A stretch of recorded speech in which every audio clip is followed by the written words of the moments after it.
intro for us? I gotta find the things that I need for it, man. I gotta call Yeah. Nicole Kidman up. Anybody who regularly hangs out with us, do you like that intro, or at this point, is it just? Would you rather us just start, like just boom, Yeah. we're live and we're going, or do you like having a little ditty going on beforehand? We are always open to suggestions here, Yeah, man. unless you have a really bad opinion about a movie, and then we'll tear you to shreds. But hello, McCurdy. We don't have Nans this week, so if you're only here for Nans, just leave. It's fine. We'll understand. Um, what are you gonna do? Nans is why people watch this show. Are you frozen or am I? Oh, I froze probably for 2 seconds. There we go. Now I'm back. Right, I'm gonna jinx it, but I'm gonna jinx Johnson it. But Hold on. I'm not I gotta seeing show any that real quick. wokeness from you, dude. SB saying the intro should be Goodbye Horses from Silence of the Lambs. Wait, was that a song in the movie? What is that? Yeah, good. But yeah, when he's dancing and he's like, yeah, I'd blank me. You know, I'm gonna say that so we don't. Yeah. We should do that with Nans. That should be the intro. The best ever for that song is in I think Clerks 2, right? Where Silent Bob turns it on and then Jay just goes, "Ooh." And then putting on the lipstick. Okay. Oh, hey Nance. Yeah, he's in New Orleans. He sent a photo today. Actually, let me just pull that up real quick because it's worthy of remembrance. McCurdy, tell me how you're doing so I could while I find this photo. How I'm doing? Yeah. Well, you know, work is going. Okay. It was slow starting this year, but you know, it's starting to pick up a little bit. Nobody wants to hear about work. What are you? I'm working on a script. I don't know. Like, what do you want to know? I'm just filling time, dude. I'm just filling time. I mean, I'm ready to talk about this movie. You know, when you are. But now that I've committed to this, I need to follow through. Okay. All right. Okay. Tell us about Live and Let Die, the parade people, and Live and Let Die, real quick. Why am I telling you this story? Do you not know what photo Nan sent? Never mind. Okay, the people. Oh, is he at the location? The greatest assassins in Bond history are the funeral procession. Parade, a funeral procession of 100 people that all show up to take out one guy, and Nans went and stood at the corner where that legendary. Takes place, right? That's awesome.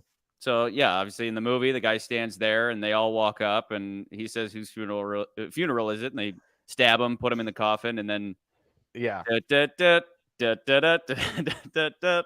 Yeah. So hey, Gabe, it's not my audio. It's probably Chucky. It's not me. What's wrong? I don't know. They're saying something's wrong with my audio. Well, why would that be my fault?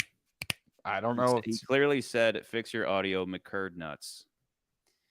I don't know. Am I talking? Nance leaves and everything goes to hell. So yeah. So you know. Oops. Tell us though, Mr. Gabriel Ramos, what it says. It's your specific. Nikolai, it's fine. For me, your audio is fine. Okay. Well, thank you, Nikolai. I appreciate that. Turns it reversal, Mr. Ramos. It was you all along. What are you listening on, man? Anyway, okay, show on the road. Let me let's get the show on the road. Let's talk about this movie. Shazam. All right. Shazam, Fury of the Gods, does what good sequels do best. Take the premise of the first film and crank up the stakes. In this case, instead of some guy looking to steal Billy Batson's powers like in the first film, this time it's the daughters of Atlas looking to take back the stolen powers of the gods from Billy and his super siblings. Same thing, but bigger. Sometimes with sequels like this, the spectacle overtakes the plot in a way that diminishes the core of the story, which is, of course, Billy still struggling with his place in the world, both as an orphan with a new stepfamily and as a superhero with the heart and mind of a child. This sequel rides that balance well. The difficult task of giving us the exact same thing, but not so similar that it comes across as lazy, but not so off the mark that it fails to deliver what we can now say a Shazam movie is. An action-filled comedy about school life, family life, and a legitimately hilarious take on what might happen if a group of disparate orphans were given superpowers. I say all of this full well what this is. Not a graphic novel film, but the quintessential comic book movie where ridiculousness is welcomed, including the most shamelessly hilarious candy product placement since E.T. ate Reese's Pieces. I know that's like the go-to comparison always, but like it's true. No, it's spot on. It's spot on. Let me just go into it, McCurdy. I got to be honest. I fucking loved this movie. Oh, good. I had so much fun. So happy. It. Now, again, is it dumb? Is it like the it's got dumb is it stuff like in it. Spider-Man? Is it Raimi level? No, but I had a ton of fun. I thoroughly enjoyed it, and I wasn't expecting it, but they did such a good job. And that's the same goes with the first Shazam. It's a fun movie. It's not some masterpiece, but it's hilarious. And they took everything and just lifted it up just enough to where, I mean, even something as simple as now they have, they celebrated having a lair in the first one, and then we get back to the lair and it's just kidified. It's just like the ultimate hangout. Like that stuff is great. So I loved it, but it's not like I put it up, No, you're not going to put it in the it's not Infinity of Pool. Superhero movies. No, but like, really enjoyed it all the same. Flaws and all. Yeah. So why don't you tell these folks about the movie? Story. I will save that to the end, but let's get into it, shall we? Getting Ranked Project. I need to change that to just say Get Ranked Project 2023, as we should call this show, right? Sure. Yeah. All right. So let's talk about here. Let's talk about Shazam. Shazam, as we called it on the production of Shazam, Fury of the Gods. All right, so Chucky, I'm gonna start off by giving you a little history lesson on the character of Shazam. Okay. So first off, we got Captain Marvel, because originally he wasn't called Shazam. He wasn't called Shazam. So Chucky, I'll give you a little quick history lesson. Good, because I know nothing about this character. So he's an interesting character for a couple of reasons. But Shazam was originally called Captain Marvel, and he was created by artist C.C. Beck and writer Bill Parker for Fawcett Comics, going all the way back to 1939. Fawcett was a rival company to National Comics publication, which today we all know as DC Comics. So Fawcett... Easter egg. Yes. Yeah. You hear Fawcett City. That's where that comes from. Yeah, that stuck with me. I was like, why is that Fawcett? That's something. Yeah. So, okay, cool. Yes. So Captain Marvel he actually beat Superman. Wait. Sorry. Was it Fawcett? Wasn't it Fawcett High School? So are they? I think it is Fawcett High School. I don't know if no, they're in Philadelphia. Yeah, it's Fawcett. Yeah, you're right. Fawcett High School. You're right. Fawcett's not like a suburb or like because they're in Philly. Like the high school is in Philly proper, right? The whole story's in Philly. Also, I got to pause real quick. SB, I hate you so much right now. Just so much. I will get into why I hate you later, but God damn it. But just know. You're hated. You're hated. Right now, I love you for watching the show. I also hate you. All right, so Captain Marvel beat Superman as the first superhero to be on the big screen with the serial films Adventures of Captain Marvel, which you see there on the far right. And while this led to a long, I'm getting off point. Hold on. And at one point, Captain Marvel was outselling DC's Man of Steel. So Captain Marvel was super popular with kids. Like he kind of solved that problem that comic books had at the time, where like comic book writers are like, well, they're not, these superheroes are, these dudes. They're not like little kids like our readers. But this one kind of changed that, where you're like, oh, you can be the Man of Steel essentially by being this little kid, and you turn into Shazam, turn into Captain Marvel. Yeah, that's what, in a nutshell, it's a little kid who turns into Superman. So anyway, this also led to a long legal battle that ended with Fawcett publishing the character, or no longer publishing the character of Captain Marvel. And through all of this, while the dust was settling, DC had bought the rights to Fawcett and began to publish Captain Marvel, but they had to change the name because while all that was going on, Marvel Comics actually had trademarked the rights for Captain Marvel. So there's another Captain Marvel, which we all know from the MCU version of Captain Marvel. And it gets really, it's really confusing. But basically, all you need to know is like DC, they bought Fawcett Comics, they own Shazam now. They don't call him Captain Marvel anymore. They used to for a point in time in the comics, but the titles of the books were always called Shazam. What And did then he to the yell? Did he would yell Shazam. Like that was the thing he still yelled. as Captain Marvel? He would yell Yes. Shazam.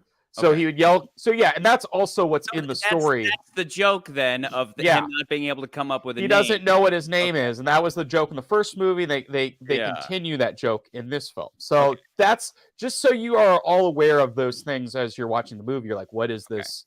I mean, it makes Shazam. like, yeah, it doesn't. Again, I'm Mr. Ignorant with this character, so it doesn't matter that I didn't have that context because it's still funny because the joke is little kids trying to come up with a really badass superhero name and they just can't do it. They just keep coming up with goofy stuff. But at the end when he's like, so what's my name? And he says, well, your name should be Shazam. He's like, oh, okay, yes. But then you can never say your name. You never just be like, hi, my name's Shazam. Yeah, because then you can't do that because then you would you get hit by lightning. Back. Yeah. All right, so moving on. I am hearing a little fuzzy thing, by the way, in the background, but we're going to keep going, guys. We're just going to keep power through. So we got the writers here is Harry Gayden and Chris Morgan. These are the writers. Gayden wrote the first Shazam movie, and then he's also wrote films such as Earth to Echo and There's Someone Inside Your House. On the other hand, Morgan, wrote he's written most of the Fast and the Furious movies, starting with Tokyo Drift. So so all those references that are in the movie where he's talking about like it's all about family, like that's that. Yeah. So you know. I mean, that is the meme, obviously, of the Fast and Furious movies is the family thing. Family. So. But yeah, Chris Morgan wrote the Fast and Furious movies, and then he's like, I'm gonna use my own meme, put it in my own movie. So that's funny. Going all the way back to that film. All right, next up we got the director David F. Sandberg. Sandberg is a Swedish-born filmmaker who gained notoriety for his award-winning no-budget short film Lights Out, which stars his wife. This film was later made into a feature film, which led to his career directing the second Annabelle film, Annabelle Creations, which, from all accounts I hear, is a much better film than the first Annabelle. Okay, Annabelle is in this movie, and I wasn't sure why. Yes, so that answers the question. But yeah, they're at one point they're in a. It's in it. I have it on the slide here. Okay. So you caught it, but I don't know. Were you there? Were you there when they did that? I wasn't there for that one, but I knew that was in the trailers, and a lot of people had spotted that out at the time. Okay. Are we did you say we're saving that because we keep referring to it? I will talk about it more, but yeah, I got to work on this movie, but I'll go into more detail when we get to the end, and we can talk about it a little bit. And Sandberg, his wife Lotta, also has a cameo in this movie. She, when Shazam saves the woman and she's like falling and she's like, I need a hero. You remember that scene? Yeah. That's his wife. That's his wife. Who was also in that Lights Out short. Damsels in distress in this movie, and I'm like, yeah, that's great. Yeah, that never gets old, no matter how much people want to pretend that shouldn't exist anymore. Those people are inhuman and stupid. Lots of it going on in this, and I laughed out loud when he caught her, and the song is I need a hero. And he's like, did I really just save you while you're listening to this song? Like the sense of, I'm all about this sense of humor of this movie. Yeah. These two movies, they're just spot on for what they are. And then Sandberg actually has a cameo as well. If you catch it when all the mayhems happen and all the monsters are popping out of their little cocoons. One of the flying monsters picks up Sandberg. He's a guy like dressed all in black, has a beard, and like tosses him. Funny. So yeah, he's in this movie. And then there's the Annabelle doll in the pediatrician's office. Yeah. And then you can also you can catch him on YouTube. He has a YouTube channel called Pony Smasher. So after you're done here, check out his YouTube channel. He has an entire video where he flips you off for 4 hours, and he has a tutorial to show you how to make a video to flip off the camera for 4 hours. But he also has a lot of stuff about making movies, and it's a really good channel if you're into filmmaking, and just want to kind of see behind the scenes for somebody who's like a pro filmmaker talking about making movies. It's pretty cool. All right, next. SB approves of Annabelle creation. Yeah, I started the first one and I could not get through it, but I've heard the second one's much better. Also, he wants you to just shut up and talk about Gal Gadot. I will, Zach. I will talk about Gal Gadot. Please continue, sir. But I'm talking about Zachary Levi right now, so I apologize. Zachary Levi returns as Shazam alongside Asher Angel. I think you would call it Angel's Angel, but I think you pronounce it Angel, right? Who plays alter ego Billy Batson. What's that? Depends. I don't know. I don't know if he's Hispanic, it would be Angel, but if it's idea. If he's just Angel. How about Angel? Anyway, Levi. Weirdo. Yeah, you are. Angel. Levi is most widely known for playing the titular character in the TV show Chuck. And then before being a part of the DCU, he was a part of the MCU, and he played Fandral in Thor: The Dark World and Thor: Ragnarok, where he gets killed. So he's in that movie. He is in Ragnarok? I thought they just... He's in Ragnarok. All of it. Yeah, they kill them all. They kill them all in Ragnarok, but he's in Ragnarok. Okay. And then Angel was... He's 20. He's been acting since 2008. He was in Jessica Chastain movie as Jolene. That was his first starring role. Next, we got Jack Dylan Grazer and Adam Brody, who play a.k.a. Freddie Freeman / Captain Marvel Jr. / Shazam Jr. So, yeah, Chucky, the Captain Marvel Jr. reference, that's what that is. Captain Everyman Jr., Every Power. In the comics, he was called Captain Marvel Jr. Jack Dylan Grazer, what's that? Never mind. Just keep going. It's a 30s, 40s thing. Yeah. Just run with it. Just keep going. Yeah, Jack Dylan Grazer returns to play Billy Batson's foster brother and best friend Freddie Freeman. Grazer is the nephew of producer Brian Thomas Grazer, who founded Image Entertainment with Ron Howard. So another Nepo baby, everybody. Wow. I didn't know that. I thought that was actually kind of interesting. Yeah, and another Nepo baby who nepotism is irrelevant because he's just good. Rocks. He's just good at everything he does. You know, I kept getting jealous watching the movie because he's this high school kid with a curly fro, and I was like, that was me back in the day. That was you. Yeah, that was you. Just taking me back. And of course, you've also probably seen him in the 2 It films as Eddie Kaspbrak.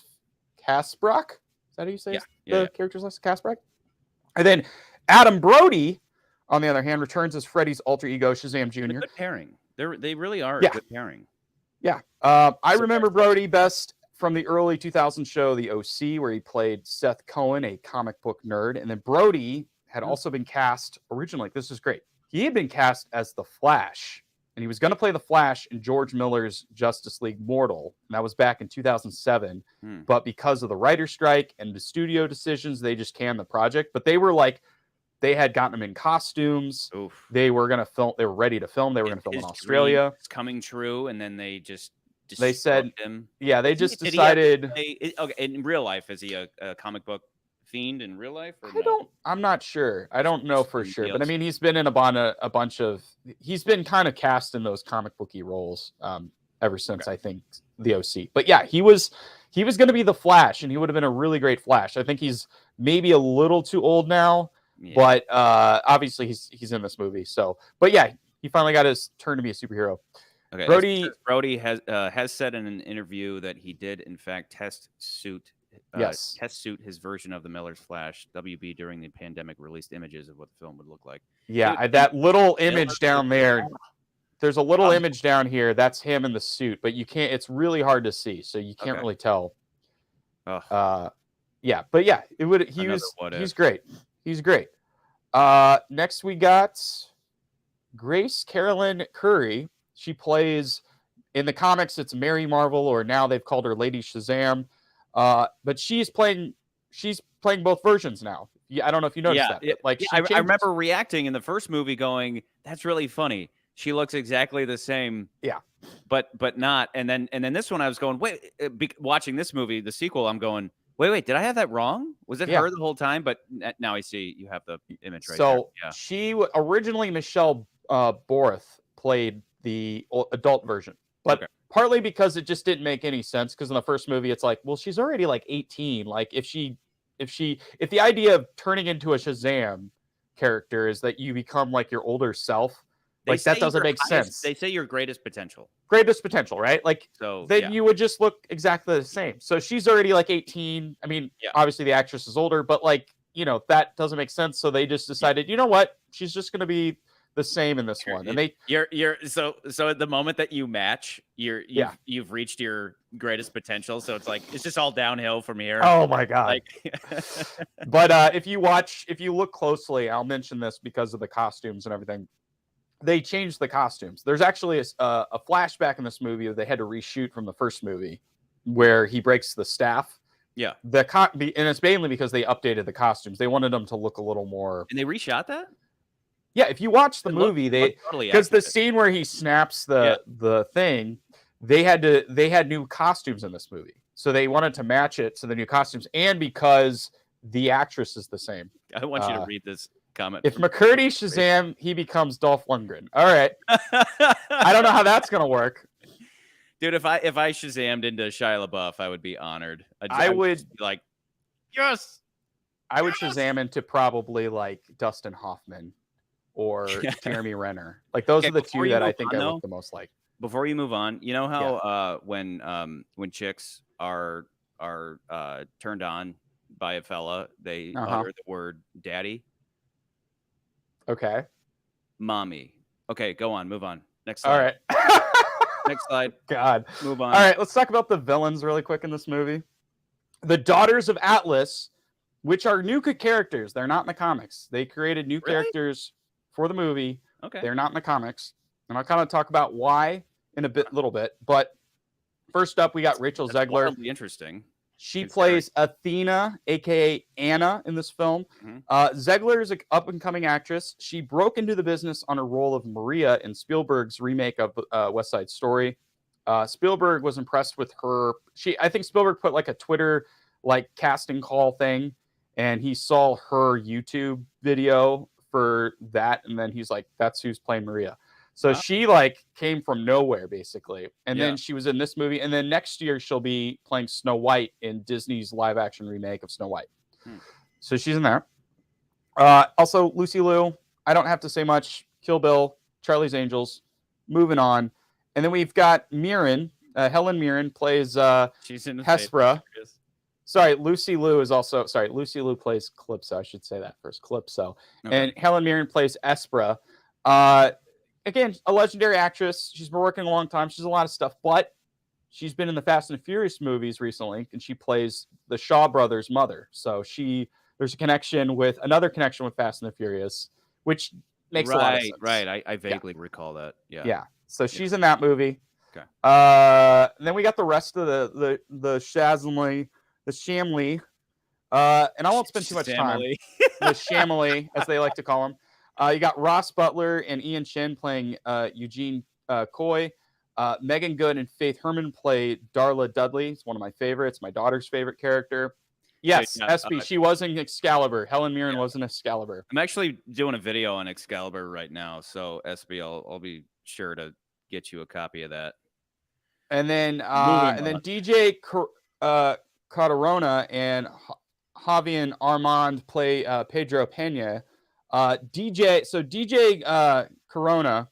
Catarona, I don't even pronounce it. I butcher names. It's all good.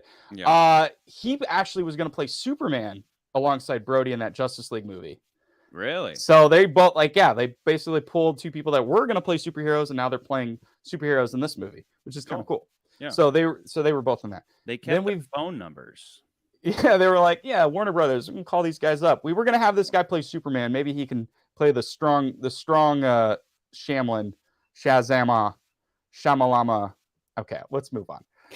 Foster parents. We got Cooper Andrews and Marta Molinas return to play Victor and Rosa Vasquez. Cooper is actually an Atlanta native where the film was shot, and he had actually started behind the scenes as like a boom operator for like the sound boom operator, and he also that's how he transitioned For to what? acting. I've apparently a bunch of stuff, but he was on The Walking Dead. Like he Yeah, I mean, he everybody has a knows role on The Walking Dead. he's the lovable big fella, Yeah, in Walking Dead, and this too. Like he's just that guy. He's that guy in high school everybody just adored. yeah. So Um, I obviously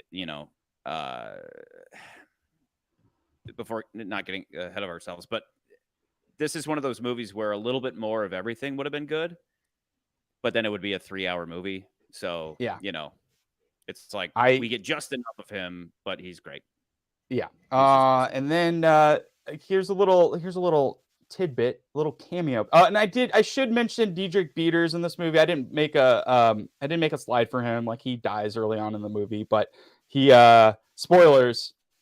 Oops. But he actually voiced Batman in a bunch of cartoons. So like there's that, but it's not that important. Wait, he did or someone else? Yeah. No, Who he did? did. The guy He who's did. like the Oh, teacher, okay. the teacher character. And then Wait, here's wait, another wait. cameo. Yeah, from like Third Rock from the Sun. Yeah. Yeah. No, he wasn't in voiced Third Batman. Rock. He was in Drew. He was in Or, the Drew Carey show. The Drew, yeah, and like Yeah. he would do Whose Line Is It Anyway, right? Yeah, but he did the voice of Batman in Batman Brave and the Bold cartoon series. So if you hear that voice, he's got that Batman voice. Yeah. Another superhero related to this story. And then we've got 1970s Billy Batson is in this movie, and he's really easy to spot. I've got this photo here with Zachary Levi and the actor Michael He's Gray. stuck out. He's one of those guys that I was like, he's somebody. Yeah, and you're like, he's got to be something. Yeah. So there was a television show in the 70s that was Shazam. And so it was like, let's put him in the movie. And obviously you see him. There's a scene where he's easy to spot, but he's like in a crowd of people that are talking with Shazam as he's fighting the bad guys in this movie. And then we'll get to everyone's favorite Wonder Woman. She returns in probably maybe her last appearance as Wonder Woman. As of yet, we don't know. It's still out on that one. But Gal Gadot returns as Wonder Woman in this film. And this was partly to play off the Superman cameo from the last movie where Henry Cavill, due to scheduling conflicts, he couldn't be in the movie. But so in this movie, you see her twice. You see her twice in the movie. Twice, and the first time they did the same thing they did with Superman, where they just cut him off at the head, Yep. And that's played for laughs. But then she actually shows up at the end, and Billy Batson, as most fellas do, has a crush on her, so he kind of he shoots his shot, as the young peeps say these days. He shoots his shot, and then she just kind of runs off. But when they shot this scene, she wasn't actually there, and I know this for a fact. But she wasn't there. They actually had to get a double. She couldn't be there for, again, scheduling reasons. So they shot her stuff later, but they used a double for her that was in the same costume. So they matched that stuff up later on. And but yeah, you can't really tell in the movie. It really looks like she's right there. So it's a double. She's in shots with them, but I mean, like in that shot that you have right there, is that green screen, and they're behind? They just green screened everybody in, and she's walking away. Yes. Okay. So she is. It seems like when it comes down to it, it's like it's like the mustache fiasco with Superman, where everybody just seems like they know that this isn't the MCU where they all will do whatever it takes to make it work. They all seem to be like, hey, look, I can't make it. Can't you just do some CGI wizardry to make it look like I'm there? Like nobody gives a shit. And nobody on the DCEU team gives a shit right now, and it kind of shows. Again, Henry Cavill refusing to shave his mustache. That's true, and that's not true. But there's a lot of more studio politics that are in play right now, and to go into it that would be a whole story. But I mean, I'm saying you're not completely right in that statement, but you're not completely wrong on the other hand. So, but yeah. So then, but going to talking about like connecting all these movies, I don't know if you watched the end credits. Did you watch the mid credits and the end credits? I did, and they didn't make any damn sense to Any me. sense to you? I knew The, that. the first Okay, one, so the one at the end is obviously an echo of the first movie, which was yes, it's funny. The end credit scene is the same thing for these movies. It's a dude yes. in a cell with a caterpillar, but this one didn't make any damn sense to me. I will enlighten you. So Please shall do. I? So Chucky, I don't know how much you watched of the other DC films, and I'm guessing not as many. So the mid-credit sequence in the film brings back Emilia Harcourt and John Economos. Those are the two characters. They're from also in the show Peacemaker, which is fantastic. If you have not watched that show, it's great. Okay. It's one of the best DC things that they've made. It was written by James Gunn. Also, the Suicide Squad, written by James Gunn. These are two characters that are basically, to simplify it for you, they're like the MCU version, or like they're the DCU version of the Shield agents, or whoever the Shield agent from the first couple of Okay. Marvel movies. It's like that. They're Shield agents. They're Argus Okay. agents in DC. Harcourt also made an appearance in Black Adam, which in the comics is the villain of Shazam and was also referenced in the first film. They made like a slight kind of like somebody who wasn't worthy of the powers had the powers at one point. But between these two films, there's no true connection other than the fact the wizard was in Black Adam, and which was also kind of one of those like these movies should have been connected and they weren't, which is a huge disappointment. But again, that I think that had more to do with what The Rock wanted to do with the DC property versus what anybody else wanted to. As an outsider, I don't know I'm all the just gonna, details. as an outsider, I'm just gonna reiterate my point, which is, and this is the optics. Regardless of the truth, the optics is that nobody gives a shit anymore, and they're all just like, they're out. It's like the last day of school, and there's a couple people still in the building, and they're just like, I guess maybe we like steal some stuff before we leave. Nobody's here anymore. Nobody cares. Yeah. As Nico Yeah. just said, end credits were cool but pointless because it's over, you know. Well, I don't know, Nico. I don't know if the mid credits are and the end credits are completely pointless. And I will elaborate maybe when we Pointless. start. Smartass. All right, and then finally talking about that end credits, that you'd already talked about. It brings back end credits is also there's a weird end credit sequence that brings back Mark Strong as Dr. Thaddeus Savannah and the villains from the villain of the first film and the character Mr. Mind, who's a freaking caterpillar. Again, comics are weird, right? Yeah. This scene is partially a gag that is a spoof of the MCU's constant end credit sequences that are constantly leading up to something from film to film. Originally, now the writer Henry Gayden had written a sequel with Chris Morgan where these two characters were the villains in this movie. However, the more they talked about it, they realized that these characters, because good screenwriting, usually the villain is going to have something to do with the theme of the movie, and these guys really kind of felt like it didn't service the story, because on the show, as we talk about, the story is usually king, and the idea that Billy Batsman's natural growth didn't really work with these characters. Hence why they created the Daughters of Atlas for this movie, because there's this whole theme about holding too strong onto your family. And also, his story opens up with the imposter syndrome. He's like, I don't think I'm deserving of these powers. Yeah. They just kind of came to me. And then that's what those Daughters of Atlas represent. They're like, these aren't your powers. You just some wizard gave them to you. We're going to take them back. They were ours to begin with. So, so that's all there. Like I appreciate that stuff. And then that's coupled with his fear of being aged out of the system to where his foster parents will probably just say, peace, see you, later.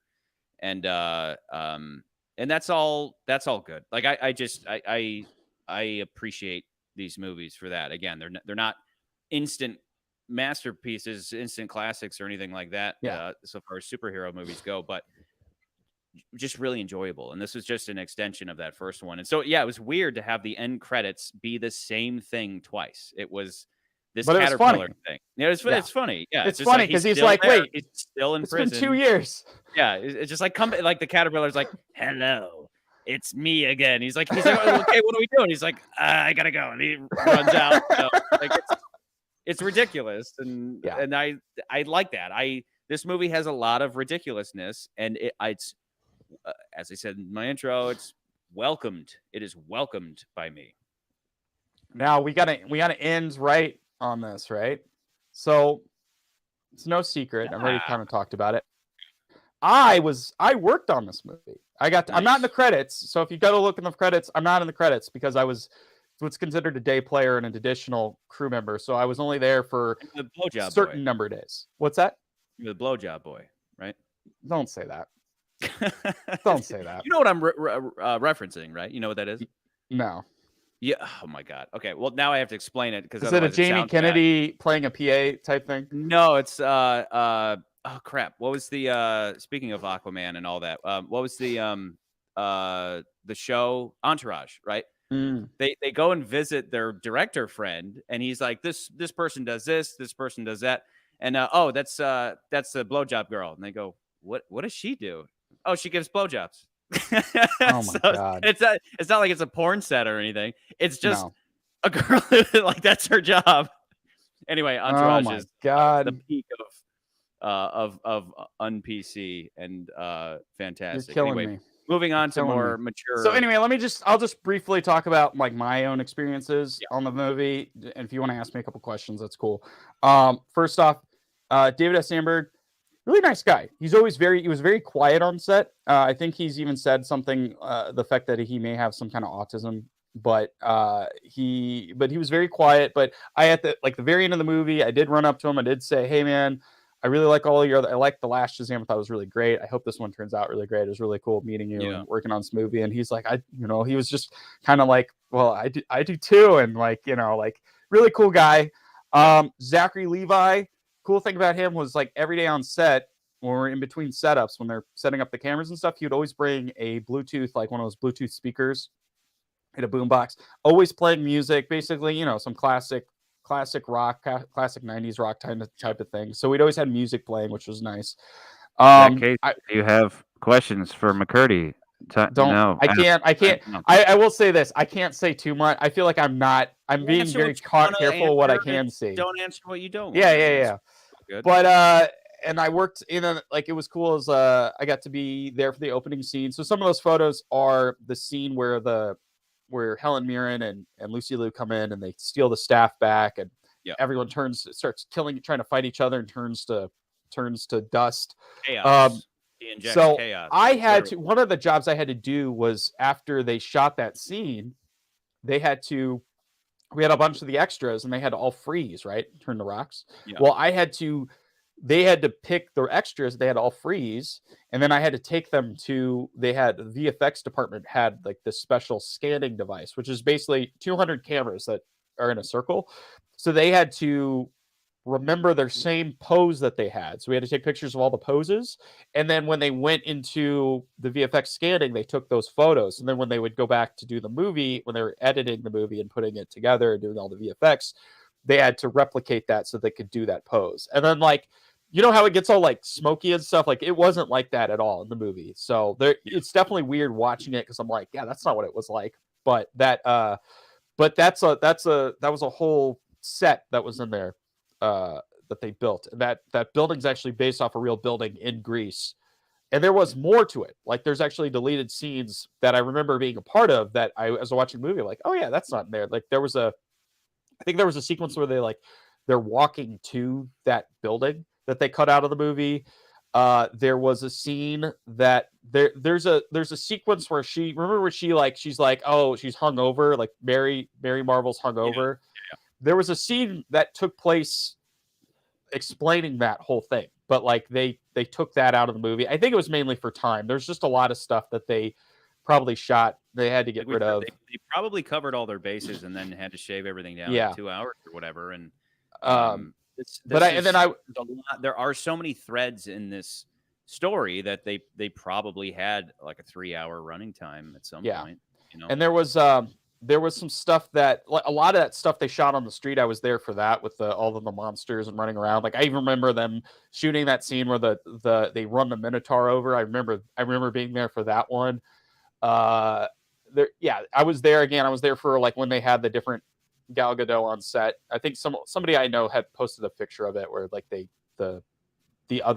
the double of Gal Gadot. I remember doing that. So I was there for all these like little pieces, but I wasn't there for the whole movie. So it was still cool to be like going into the movie and be like, oh wow, this is what the movie's gonna look like, kind of thing. Which was nice, like just not actually like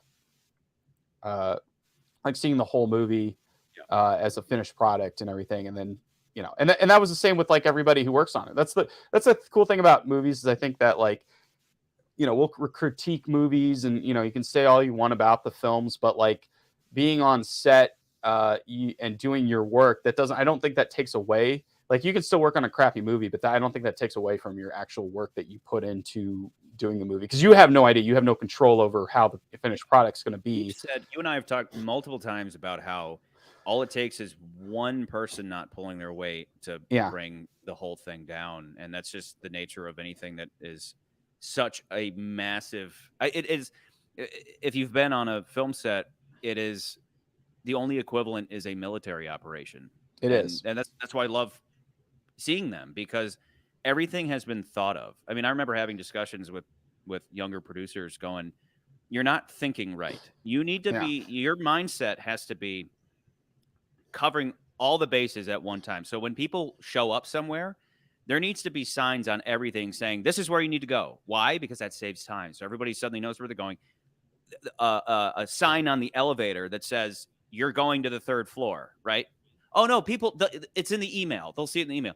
Nobody read your email. And if they did, they don't remember anything. There has to be a sign that says, go up to the 3rd floor. And then at the 3rd floor, maybe there's just like an electrical cable over the hallway. Oh, just people will step over it. No. That needs to be taped down and with a piece of carpet over it, because most people will step over it, but one person will trip and fall, and then you have a problem, and then that wastes time. Not only is somebody hurt, but that wastes time. Everything is about saving time. That's why it's like a military operation. You're feeding people. You're taking care of their like something that I think some people don't know is like when we do lunch, like every 6 hours you get a meal. So they have lunch mandatory. 6 hours in. It's mandatory because of union rules that, not for me, but like for other departments, they're in unions. So they have 6 hours in, you get a lunch. Well, then when they do lunch, we have to count a last man, which means like the last crew person that goes to the line, and once they sit down, that's 30 minutes, and that will tell us when we're coming back from lunch. Not just we call for lunch and then 30 minutes, because not everyone would get a chance to eat all their food. So that's kind of how that works. But again, that's also just so we make sure we're saving time and money and doing all that stuff. It's all money and time. SB, you're on Deliverance 2 this summer. It's happening. Okay, so and then I also was we do have a Rachel Zegler gave me a hug. That was cool. Is she the she was mommy? The one who played Anna. No, she's the one who played Anna Athena, the chick that's Jack's girlfriend character. Oh, the villain, the third daughter of Atlas. Yeah. She was really nice, but also again, like she's an up and coming, like nobody really like she's one of those actresses that like she was when they filmed this, like she's a Jonathan Majors. West Side hadn't come out yet. So she's starting to build her career up. Yeah, a whole bunch of stuff. But I remember like the last day of filming, she gave me a hug and I'm like, I just met her. I'm like, so she's just really, she was just a sweetheart. But like I couldn't be happier to work on this movie. And I'm like, I liked it because it was a lot of fun working on it. Like the couple days I did, and just seeing seeing what I saw and then like seeing the final product is just like, wow, this is so cool. So I had myself a little giggle fest to myself in the theater because I'm just aligned with the sense of humor of this movie. Anyway, Nans reacts from the grave. What did he say? All he said was decent to pretty good range. The first one's definitely better. So that's it. Okay. That's the man of few words, nice and concise. I had, my expectations were just probably poisoned by just general DC-ness, and then having just rewatched the first one, I think K1, a couple comments were saying the same thing. I mean, there's a straight up reference to Big in the movie where they're on the piano like that you play by standing on the keys. Yeah. So it's aware that it's, that same kind of story. And like I love the core idea, which is a superhero who's actually a kid. Not only is it, fantasy for kids directly, but the sense of humor is fantastic, and the sense of humor, just overall, these movies are definitely they're the DC equivalent of Spider-Man. Where a high school teenager gets these incredible powers, with the same sense of humor of like pop culture references and all that, cut with a little bit of Doctor Strange, obviously with the wizard stuff. But I mean, even down to when the movie ends, when both Shazam movies end, they do the same thing that the new Spider-Man movies do, where it's like a high schooler's notebook, and it's like all these fun drawings, and it's it's just really kind of ADD, and it's fun. It's a lot of fun. I think just at this point, Marvel just does like at this point they just Marvel cares more because I think they empower people to care, whereas DC, again, as an outsider, I just think DC is being pulled down by WB in the same way that Marvel would have been pulled down by whoever was controlling their stuff before they started Marvel Studios, and again, think that's me not knowing anything Yeah. other than the optics, and the optics are WB just keeps screwing this shit up unless they let someone just do whatever they want, a la, Nolan or something, but they just they seem to be dropping the ball on this, and we're already seeing a reboot or a reset or whatever, which 5 years ago was like, let me just so that you're "Restart aware, now." just so I can shed light on your thought process. Basically, part of the problem is Warner Brothers has owned, unlike Marvel, Warner Brothers has owned all their characters, starting all the way back to Superman and Batman in the 90s, right? Like, they've owned all of those characters. So because of that, they're also under the Warner Brothers regime, and some of the characters have had different people have owned those characters. Like Michael Uslan owns Batman, the screen version of Batman, right? Yeah. That's part of it. The other part of it is, since they've started doing their DCEU, Warner Brothers has gone under different regimes of heads of the studio. Different people have been under different plans. So at one point, their plan was give everything to Zack Snyder. He's going to make the DC universe. And obviously talking, I'm just going to leave this up while you keep talking. What are we keeping up? Agreed.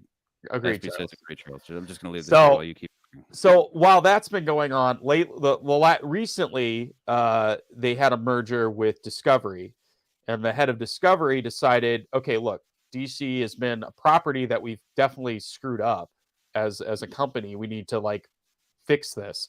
So so they basically gave the reins of the kingdom to James Gunn, who wrote Suicide Squad and Peacemaker, and they also gave to Peter Safran, who's the producer on this movie and producer on many of the more successful DC movies that have come out. So they have now decided they're creating DC Films as its own separate branch in Warner Brothers. And right now we're in this weird transition because this year we're having 4 DC movies coming out all at once. Last year we just had Black Adam. This year we have Shazam. We've got Blue Beetle, The Flash, and I think and Aquaman. They're releasing all of what was the last little bits of what they had just prior. And they're trying to kind of connect. Some of this stuff is going to kind of connect possibly to whatever they're going to do in the future, which they've already kind of announced. They're doing a new Superman movie with a new Superman. They're doing a lot of new stuff. But I think some of the stuff, possibly Shazam, they might continue. But they've also announced that they're if we have something like the Batman that's not connecting with our DC universe, that's just going to be an Elseworld story, but it'll still be a part of the DC universe. Yeah, I know. You're not a comic book guy. I get it. But for me, I'm excited about it. It's a Frankenstein's I don't monster. think it's hit the goddamn reset button already. It is, but that's what they're doing. I'm saying that's what they're doing is they are doing a reset because they are creating all these new characters and a lot of stuff that they were going to do, like Wonder Woman 3. They put a kibosh on it. We're not doing Wonder Woman 3 because we're going to start fresh. Yeah. So I'm excited to see what they do in the future. I don't know what they're going to do with Shazam, because Shazam's kind of been in its own little pocket at the same time and almost been fans of the DC universe in a way. So we'll see where they go. I don't know, but I'm excited. Let me just say, I'm excited for the future of DC. Dawn of Justice. We've talked about this at some point, maybe with Ant-Man or something. But Dawn of Justice, I was like, yeah, we are. Okay, yeah, go ahead. Dawn. I really worked on this one a lot. I thought about this one. What a difference though between like my whole point with product placement. Like, it's okay if you set it up and you pay it the fuck off. And Taste the Rainbow, motherfucker, that was my favorite part of the movie. I had so much glee. Okay, so for those of you who haven't seen it, again, don't watch this if you still want to go see it, because it's a great moment. But they set up that the young sister, I can't remember her name, but she's Darla. Darla's the young sister. Darla is she's all about unicorns, and she's all about Skittles. And that she ruins her sister's pants with the Skittles. And and then she also is trying to feed Helen Mirren Skittles. It's all set up. It's all set up. Snack. Like, it's all set up. And like, what little kid doesn't love Skittles? So then they're like, how do we kill all these mythical beasts that have been unleashed on the world? It's like, they ask the pen, what are these beasts afraid of? They're afraid of unicorns. That's for sure. It's like, okay, well, where do we find a unicorn? And they're it's like, you have to understand, unicorns aren't actually like in the whatever that show, My Little Pony or whatever. Yeah, or whatever. Yeah, they're fucking terrifying. So they go find a unicorn, and it's like this disgusting, like, black beast, like, running at them, and she just throws like this, like throws. It turns into a Skittles commercial. It straight up turn, and Skittles has fantastic commercials. I don't think they could pull this off if Skittles didn't have such a great ad campaign. It really does suddenly turn into a Skittles commercial.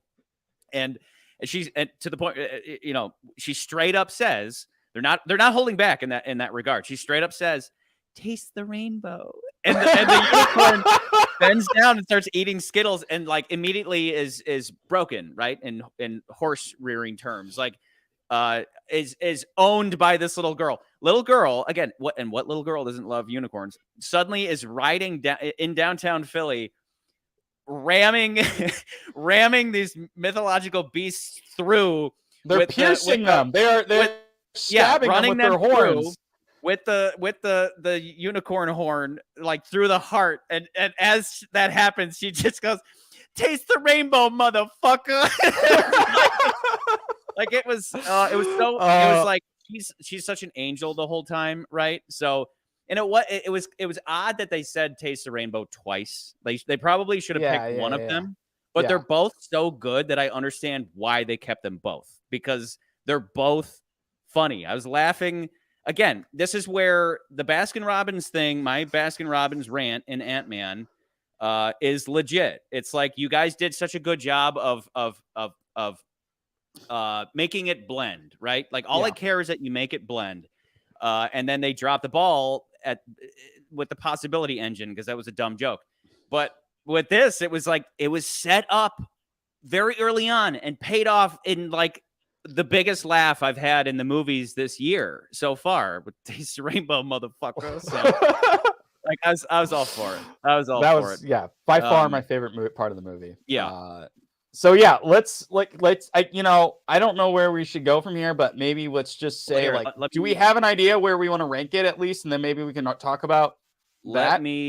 Let me quick pull up the sacred list.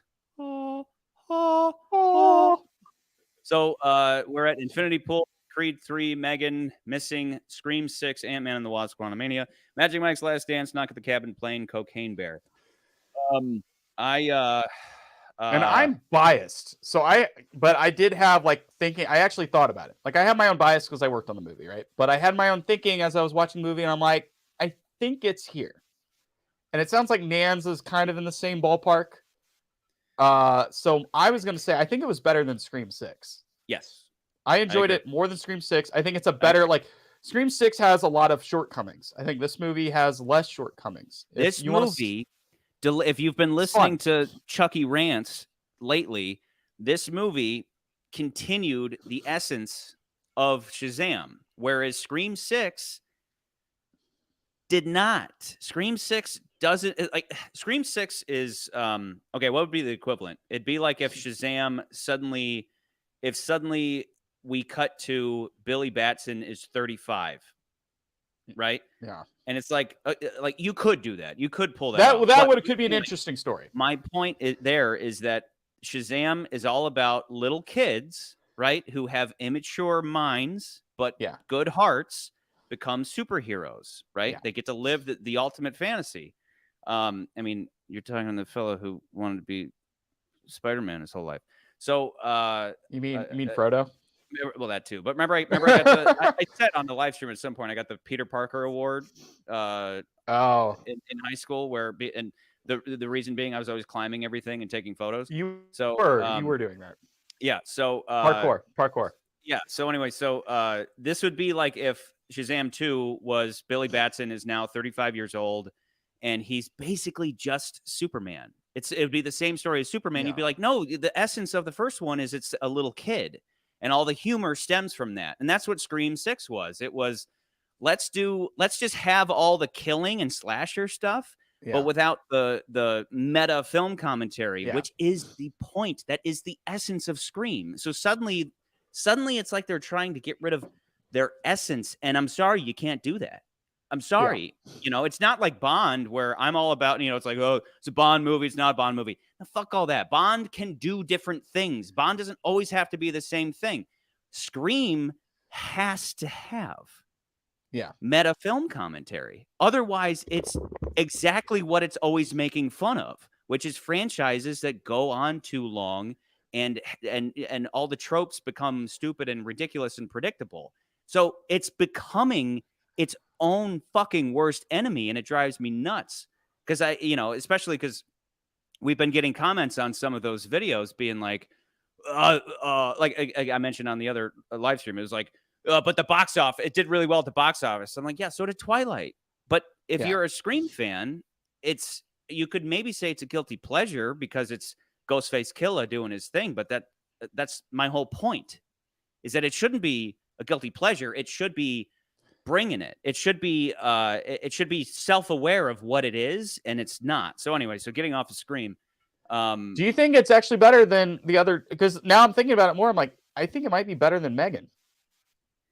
The highest I have it is 3 because Megan just doesn't have that completeness. Missing and Megan don't have completeness. Where I'm saying it's better than Megan. Yeah, I'm agreeing with you. I'm saying where like every act is hit, whereas Megan just becomes dumb robot movie at the end. Yeah, and Missing it gets kind of awkward with the whole kidnapping thing. Again, for the millionth time, love the messaging and the themes in Missing and Megan, but Creed 3 just outclasses Shazam. Yeah, it's a much more adult story, and it doesn't have to. It's not a. I guess it's just because it's not a comedy, but it's like, I don't know. It's a much more serious story. I think this movie is a lot more. This movie is a blockbuster. It's a fun movie. Like it's going to be slightly judged differently, but I do think it's not. I think the heavier moments aren't as heavy as they probably could. Like, I think the first Shazam's heavy moments are really freaking heavy with child abandonment. Like, but this is more like, where his mom is straight up just like, I don't give a shit about you. Yeah. This movie, on the other hand, it's more like, I have that family childhood trauma where like, I have to hold on to my family because I don't want my family to leave me. And I'm scared about this. And at the end of the movie, like he sacrifices himself to save the world because he's like, I care more about my family. Yeah. But like that's still a good mode. He has an arc. That's what happened to Superman. Superman had to sacrifice himself, and then he has his own Jesus thing. 3 days later or whatever, he comes back.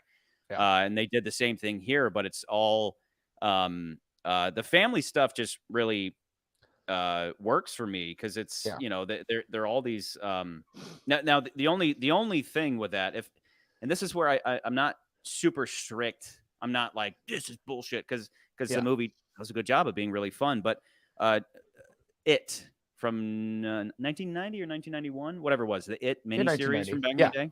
Yeah. All of the adult actors spent time with their kid counterparts, and they would adopt mannerisms. They would just kind of communicate and, how they were going to approach the characters so that there would be a common thread. So you could easily pick them out. And with this, it's odd because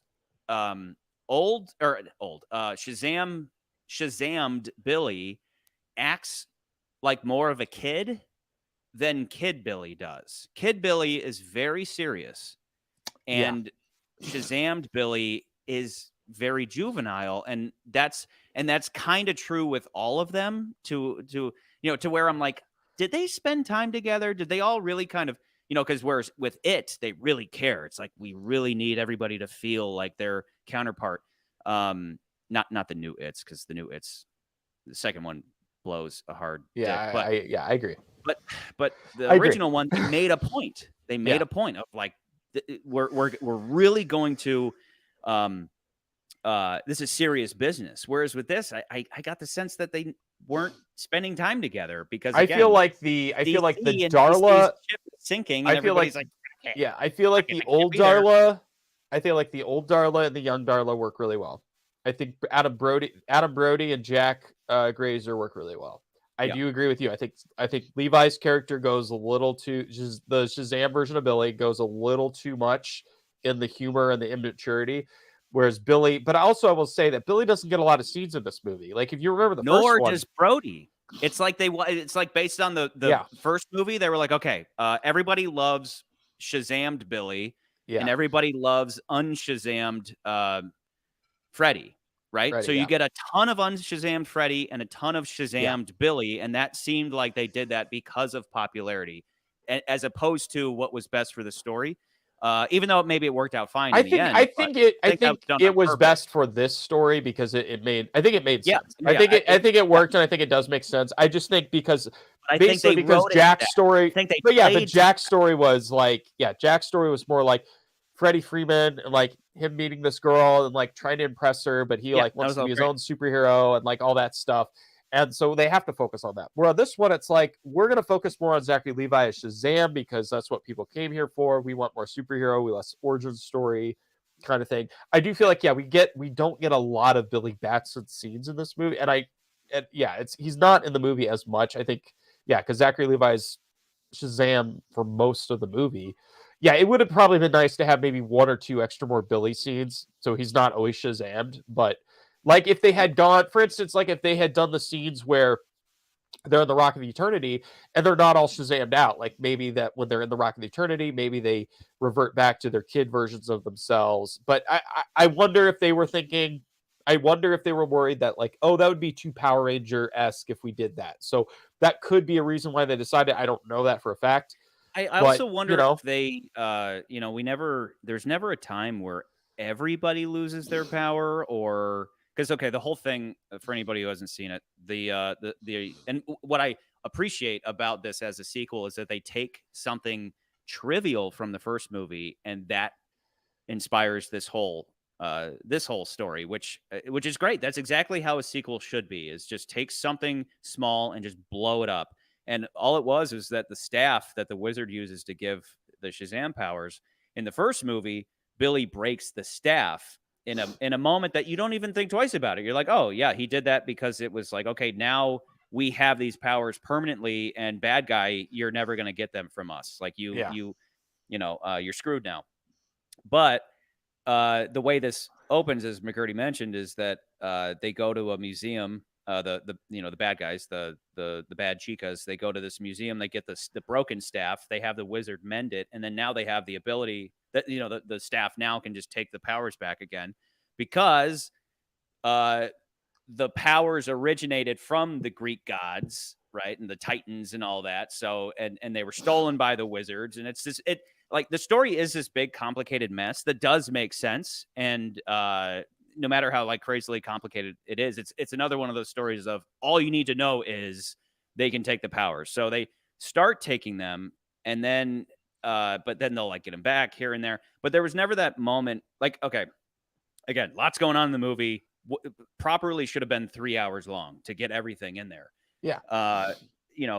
normally there would be that moment of they all lose their powers, but then they figure out a way to the power was inside of us all along, and they figure out a way to best the bad guys without the powers, and then they get the powers. We get a little bit of, and we get a little bit of that with the Taste the Rainbow bit, like yeah.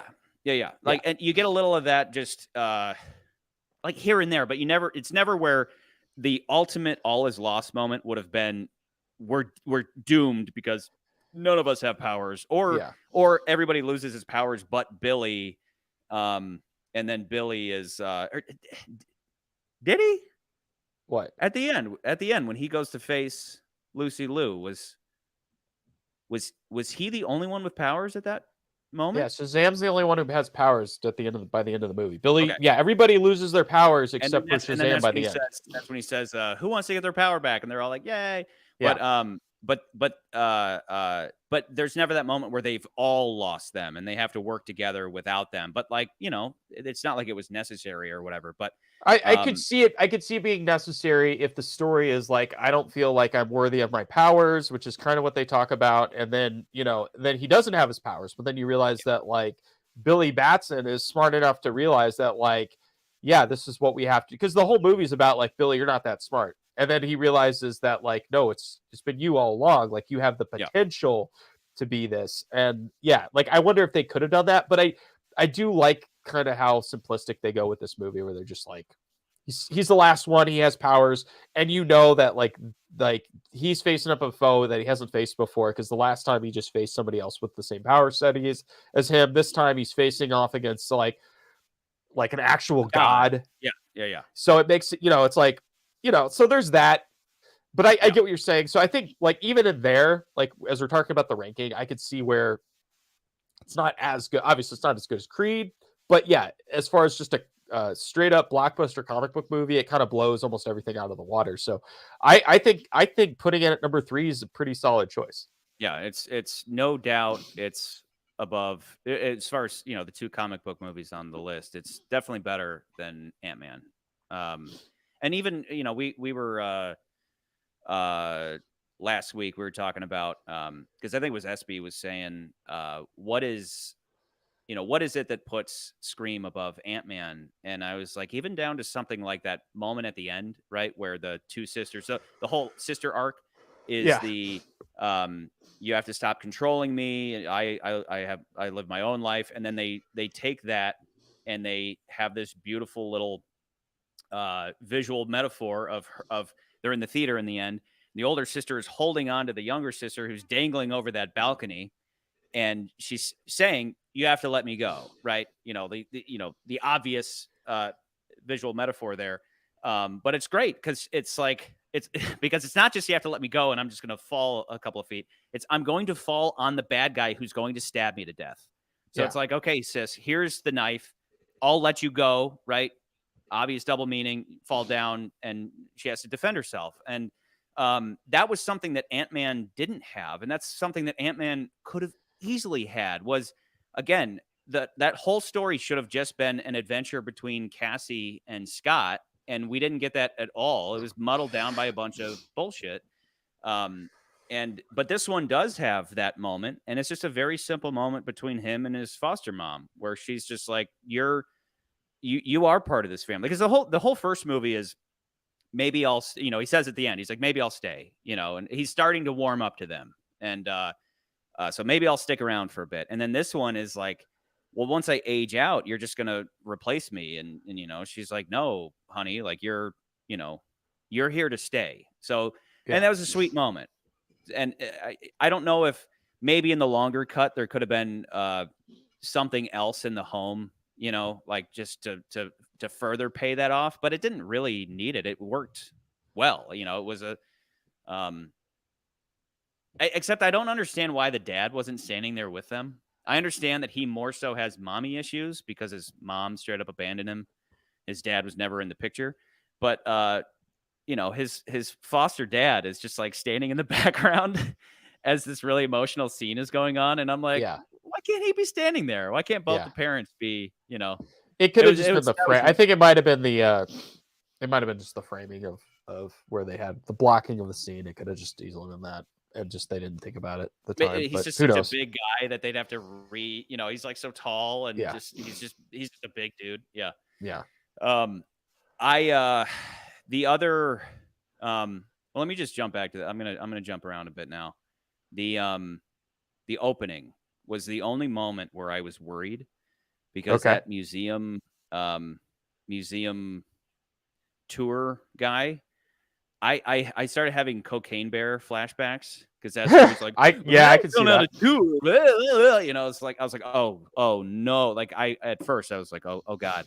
But the moment that everything again, like as soon as we got right into the antics of the kids, we get right to it where the kids walk out and they Shazam and they fly off. Like that's all terrific. It's a beautiful day out, guys. You're like, okay. The signal for it's a beautiful day in Philadelphia means we gotta go kick some ass. You gotta go save the world. And like the media doesn't even like them. They're like, these guys are the Philly fiascos. Yeah. Why did they blame the bridge collapse on them though? Was it just I don't know. Typical. I don't know. CNN, like probably CNN, Fox News. My take on Wolf Blitzer showing up. I'm like, I know that's why I put it. Hold on, go back to that. Do CNN? Well, remember you have powers now. But I'll do it for you. Oh, I have powers. In there. Well, what's in there? Yeah, I did put him in there because I knew you were going to complain about it. Charlie's whole thing. Chucky Rance doesn't like the idea that CNN is in movies because it's like now you're breaking the fourth wall and now they're not. They're nothing more than actors. They're not journalists. They're actors. I don't read the news to you that. But I feel like they do that with a lot of movies because I think they do that with a lot of movies because they're like it. Something we complained about in Plane, right? One like it was a minor, not Plane. It was a Knock at the Cabin. It was a small minor thing that we complained about, but like. The news stuff in Knock at the Cabin. At least they shot original news stuff. It looked terrible, but at least it looked like original. garbage. It looks like garbage. Yeah. And so when you put Wolf Blitzer in it, it's like now it feels like real because you're like, oh, like he's a real news guy. Like it feels real. So I know you complain about it because politics and all sorts of stuff, but I'm just like whatever. And it's CNN is owned by Turner, and it doesn't matter what your politics are, whether it's Fox News or CNN or MSNBC. The moment that, and I get it. I get that you would want to use CNN branding, but can't you cast an actor and not have it always be Wolf Blitzer? Why is that so hard? Oh, because that guy on news, I know face. He read news to me. It's so insulting. It's just them. It's them flaunting the fact that they're all bullshit. Like every media outlet just flaunting the fact that it's all just fake. It's all bought and paid for. And so you have to have Wolf Blitzer there being like, yeah, so the Philadelphia fiasco. Like he's not even into it anymore. He's just like, it's like what he does all day. These soulless fucks. It's just I just love how you get so mad about this. Here you go, You're idiots. So angry. Here you go, so objective angry. Journalist in a movie. You're so angry. Self-aware. I put that. I knew when I saw the movie, and the moment I saw him pop up in the movie, I was like, you knew you would hear this. Where's your I fucking? knew I'm going to hear some complaint for your fucking from tinfoil Chucky hat. Rance, and I was like, I'm going to put it in the Chucky. Oh, where's my hat? Hold on. Okay, I got to get my hat out. Hold on. There's my hat. Speaking of which, there you go. Nice. Speaking of which, so we talked about imposter syndrome, but they repeatedly say Billy has no wisdom. That's what just kept coming up. It was like you have which is weird. The strength of Atlas and the speed of Mercury. But Charlie, tell me. Let me ask you this: wisdom isn't like knowledge. It's not knowing facts. Wisdom is more it's experience. It's experience. It's like giving someone like this is what you should do, but it's not like me where I'm like spouting off all these facts. Like it's not knowledge. He doesn't have the knowledge of Solomon. He has the wisdom of Solomon, which they don't make that distinction. I kind of wish they did. Like they kind of wish they said like Billy knows the right thing to do. Like he knows he has a very, you know what I mean? Like they should have said something along those lines for the rest of the night. Oh my God.